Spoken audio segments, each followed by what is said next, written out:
नाशिक महापालिकेतली कामं होत नसल्यामुळे सत्ताधारी मनसेवरच आंदोलन करण्याची वेळ आली आहे। महापालिकेत मनसेची सत्ता असल्यामुळे राज्य सरकार मनसेची कोंडी करतंय असा राज साहेबांच्या शिलेदारांचा आरोप आहे। कुंभमेळा तोंडावर आहे।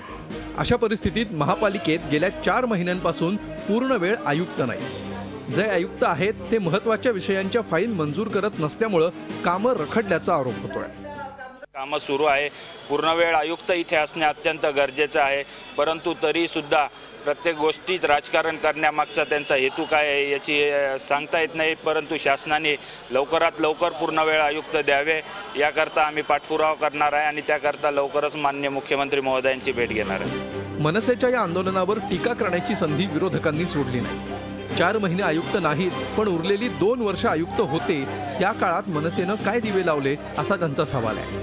मनसेनं ही नौटंकी बंद करावी असा खोचक सल्लाही विरोधकांनी दिलाय। महाराष्ट्र नवनिर्माण सेना ही एक नाटक कंपनी आहे। मला असं वाटतं की हा त्यांचा शेवटचा, ह्या नाटकाचा शेवटचा अंक सुरू झाला आहे आणि हे नाटक सुद्धा असं तसं नाही, तो मी नव्हेच, मुळात जे सत्तेत आहे तेच इथं रस्त्यावरून आंदोलन करतायत। मनसेच्या या आंदोलनामुळे स्थायी समिती सभापतींनी आयोजित केलेला शाही मार्ग पाहणी दौराही रद्द करावा लागला।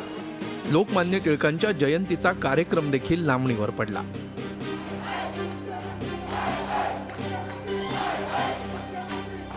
विधानसभा निवडणुकीला सामोरं जाताना मनसेला पुन्हा एकदा आपलं रिपोर्ट कार्ड सादर करावं लागणार आहे।